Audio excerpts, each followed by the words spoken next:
Hey, grade 10 kids. Sorry, I've got my liquid refreshments everywhere all over the place. All right, now that you can see me, welcome back to part 2 of this week's Read Aloud.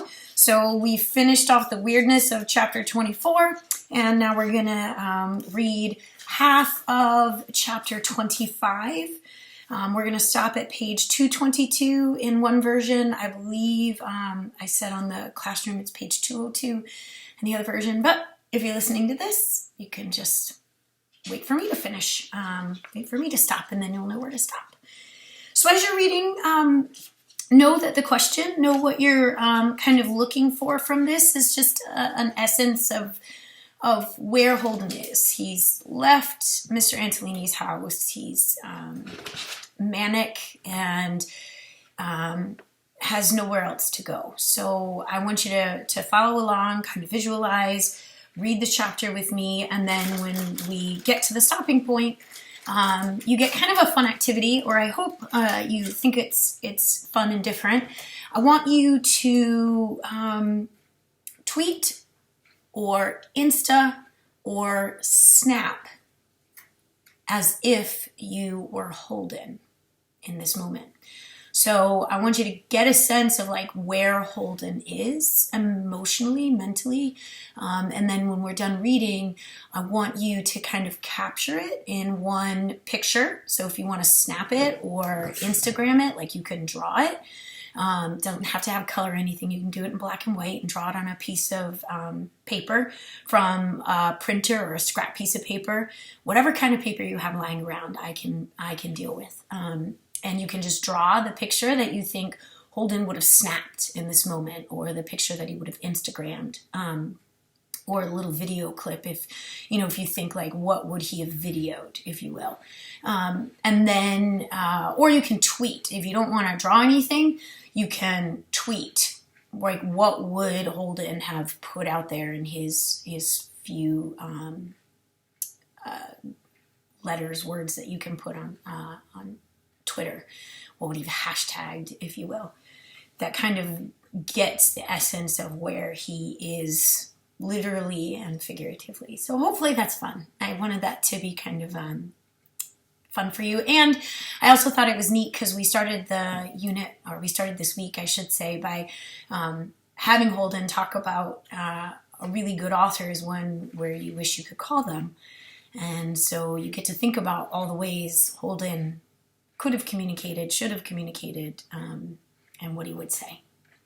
So hopefully that makes sense. And here we go with chapter 25. When I got outside, it was just getting light out. It was pretty cold too, but it felt good because I was sweating so much. I didn't know where the hell to go. I didn't want to go to another hotel and spend all Phoebe's dough. So finally all I did was I walked over to Lexington and took the subway down to Grand Central. My bags were there and all, and I figured I'd sleep in that crazy waiting room where all the benches are. So that's what I did. It wasn't too bad for a while because there weren't many people around and I could stick my feet up, but I don't feel like discussing it. It wasn't too nice. Don't ever try it. I mean it. It'll depress you. I only slept till around 9 o'clock because a million people started coming in the waiting room and I had to take my feet down. I couldn't sleep so hot if I have to have my feet on the floor, so I sat up. I still had that headache. It was even worse.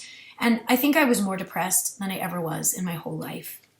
I didn't want to, but I started thinking about old Mr. Antolini, and I wondered what he'd tell Mrs. Antolini when she saw that I hadn't slept there or anything. That part didn't worry me too much, though, because I knew Mr. Antolini was very smart, and that he would make up something to tell her. He could tell her I'd gone home or something.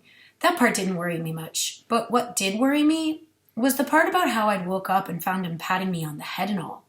I mean, I wondered if, just maybe, I was wrong about thinking he was making a flitty pass at me. I wondered if maybe he just liked to pat guys on the head when they're asleep. I mean, how can you tell about that stuff for sure? You can't. I even started wondering if maybe I should have got my bags and gone back to his house the way I said I would. I mean, I started thinking that even if he was a flit, he certainly had been very nice to me. I thought how he hadn't minded it when I'd called him up so late, and how he told me to come right over if I felt like it, and how he went to all that trouble giving me that advice about finding out the size of your mind and all, and how he was the only guy that had ever gone near that boy James Castle I told you about when he was dead. I thought about all that stuff, And the more I thought about it, the more depressed I got. I mean, I started thinking maybe I should have gone back to his house. Maybe he was only patting my head just for the hell of it. The more I thought about it, though, the more depressed and screwed up about it I got. What made it even worse, my eyes were sore as hell. They felt all sore and burny from not getting too much sleep. Besides that, I was getting sort of a cold, and I didn't even have a goddamn handkerchief with me.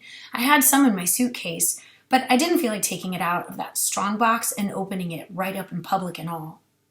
There was this magazine that somebody had left on the bench next to me, so I started reading it, thinking it'd make me stop thinking about Mr. Antolini and about a million other things for at least a little while.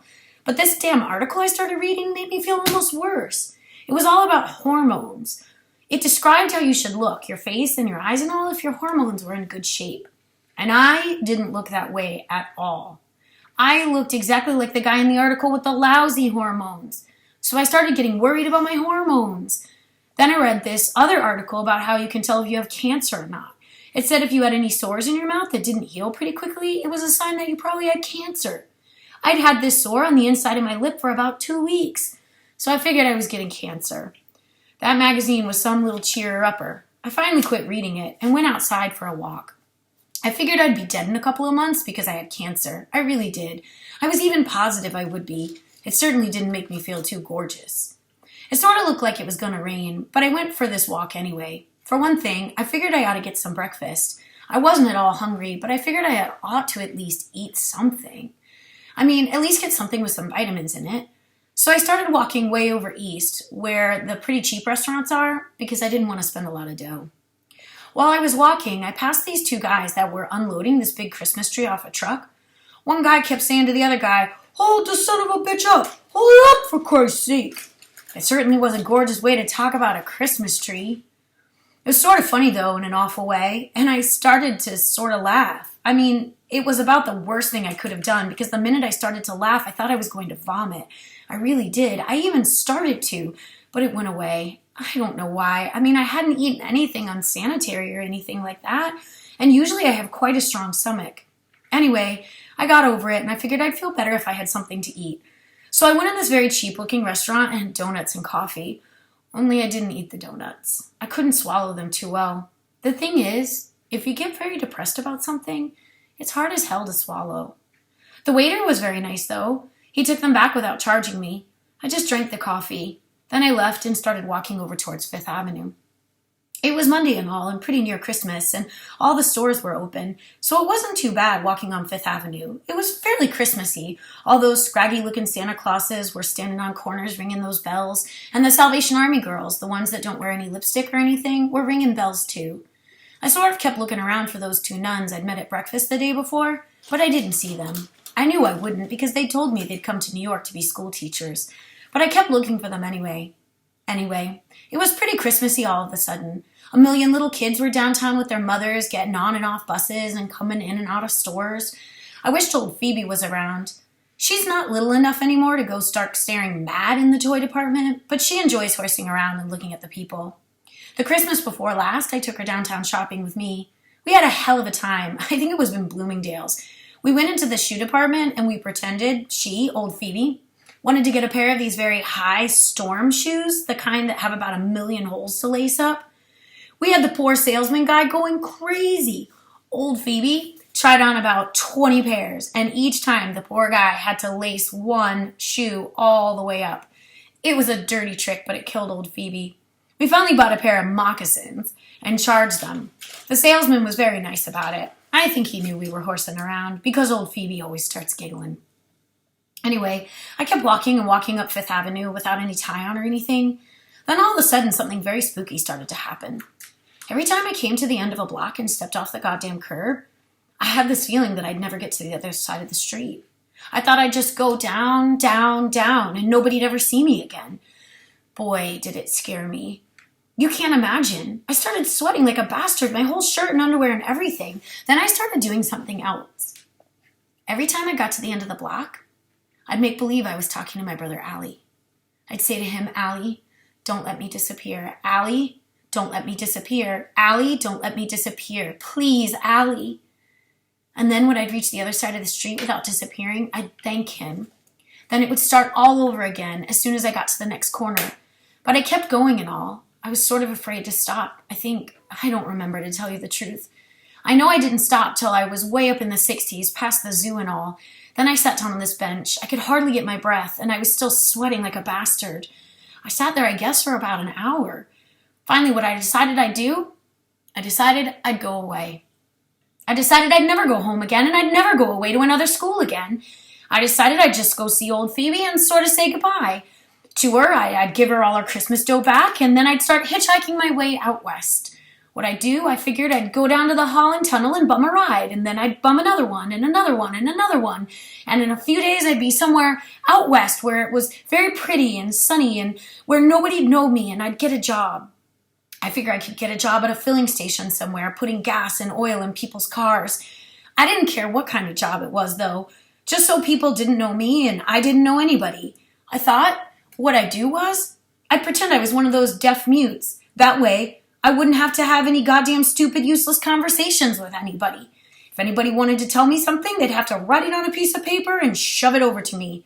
They'd get bored as hell doing that after a while, and then I'd be through with having conversations for the rest of my life. Everybody'd think I was just a poor, deaf, mute bastard, and they'd leave me alone. They'd let me put gas and oil in their stupid cars, and they'd pay me a salary and all for it, and I'd build me a little cabin somewhere, right in the woods, and, I lost my place. I'd build me a little cabin somewhere with the dough I had made and live there for the rest of my life. I'd build it right near the woods, but not right in them, because I'd want it to be sunny as hell all the time. I'd cook all my own food, and later on, if I wanted to get married or something, I'd meet this beautiful girl that was also a deaf mute, and we'd get married.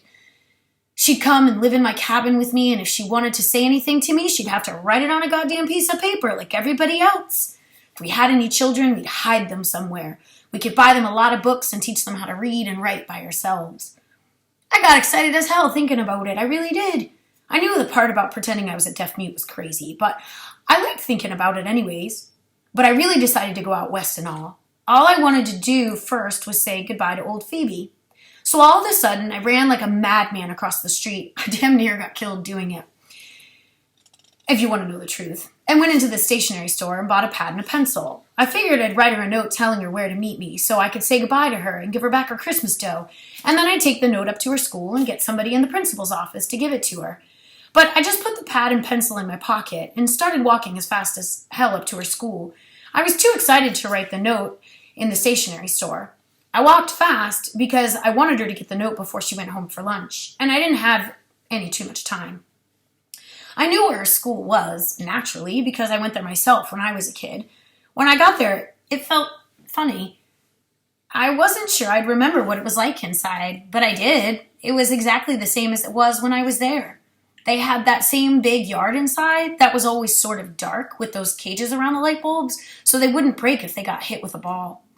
They had those same white circles painted all over the floor for games and stuff, and those same old basketball rings without any nets, just the backboards and the rings. Nobody was around at all, probably because it wasn't recess period, and it wasn't lunchtime yet. All I saw was one little kid, a colored kid, on his way to the bathroom. He had one of those wooden passes sticking out of his hip pocket, the same way we used to have, to show he had permission and all to go to the bathroom. I was still sweating, but not so bad anymore. I went over to the stairs and sat down on the first step and took out the pad and pencil I'd bought. The stairs had the same smell they used to have when I went there, like somebody just taken a leak on them. School stairs always smell like that. Anyway, I sat there and I wrote this note. Dear Phoebe, I can't wait around till Wednesday anymore, so I will probably hitchhike out west this afternoon. Meet me at the Museum of Art near the door at 12:15 if you can, and I'll give you your Christmas dough back. I didn't spend much. Love, Holden. Her school was practically right near the museum, and she had to pass it on her way home for lunch anyway, so I knew she could meet me all right. Then I started walking up the stairs to the principal's office so I could give the note to somebody that would bring it to her in her classroom. I folded it about 10 times so nobody'd open it. You can't trust anybody in a goddamn school. But I knew they'd give it to her if I was her brother-in-law. While I was walking up the stairs, though, all of a sudden, I thought I was going to puke again. Only I didn't. I sat down for a second, and then I felt better. But while I was sitting down, I saw something that drove me crazy. Somebody'd written, "fuck you," on the wall. It drove me damn near crazy. I thought how Phoebe and all the other little kids would see it and how they'd wonder what the hell it meant. And then finally some dirty kid would tell them all cockeyed naturally what it meant and how they'd all think about it and maybe even worry about it for a couple of days. I kept wanting to kill who'd ever written it. I figured it was some perverty bum that sneaked into the school late at night to take a leak or something and then wrote it on the wall. I kept picturing myself catching him at it and how I'd smash his head on the stone steps till he was good and goddamn dead and bloody. But I knew, too, I wouldn't have the guts to do it. I knew that. That made me even more depressed. I hardly even had the guts to rub it off the wall with my hand, if you want to know the truth. I was afraid some teacher would catch me rubbing it off and would think I'd written it. But I rubbed it out anyway, finally. Then I went up to the principal's office. The principal didn't seem to be around, but some old lady, around 100 years old, was sitting at a typewriter. I asked her to please give Phoebe the note.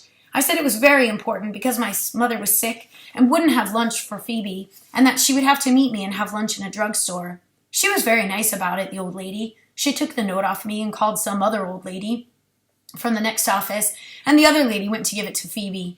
Then the old lady that was around 100 years old and I shot the breeze for a while.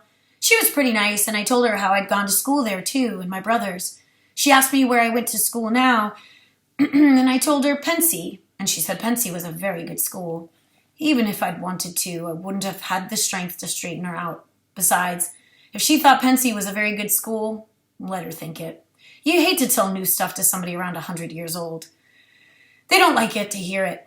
Then after a while I left. It was funny. She yelled good luck at me the same way old Spencer did when I left Pensy. God, how I hate it when somebody yells good luck at me when I'm leaving somewhere. It's depressing. I went down by a different staircase, and I saw another fuck you on the wall. I tried to rub it off with my hand again, but this one was scratched on with a knife or something. It wouldn't come off. It's hopeless anyway. If you had 1,000,000 years to do it in, you couldn't rub out even half the fuck you signs in the world. It's impossible. I looked at the clock in the recess yard, and it was only 20 to 12, so I had quite a lot of time to kill before I met old Phoebe. But I just walked over to the museum anyway. There wasn't any place else to go. I thought maybe I might stop in a phone booth and give old Jane Gallagher a buzz before I started bumming my way west, but I wasn't in the mood. For one thing, I wasn't even sure she was home for vacation yet, so I just went over to the museum and hung around. And that's the end of what we're going to read. So I ended on page 222, the very bottom of page 222. Like I said, I think it's the end of page 202. And not that you need to know that because we just finished it anyway. So now what you do is you go on to the document in the classwork tab and think about if Holden had a phone, if Holden had access to the technology that we have nowadays, and he could tweet something, or he could Snapchat, or he could Instagram something to kind of show where he's at or what he's thinking. What would he do? What would he put on his story? You know, what would he tweet out there? What would he hashtag? If you draw it, if you want to Instagram it or tweet it, or Snapchat it, then you can just draw it. And as I said, take a picture of it with your phone and then attach the picture to the document. If you don't want to do that, you could describe what you would draw. You know, use words and describe what you would draw or what the picture would have on it. And if you don't want to do that, then you can just write a tweet.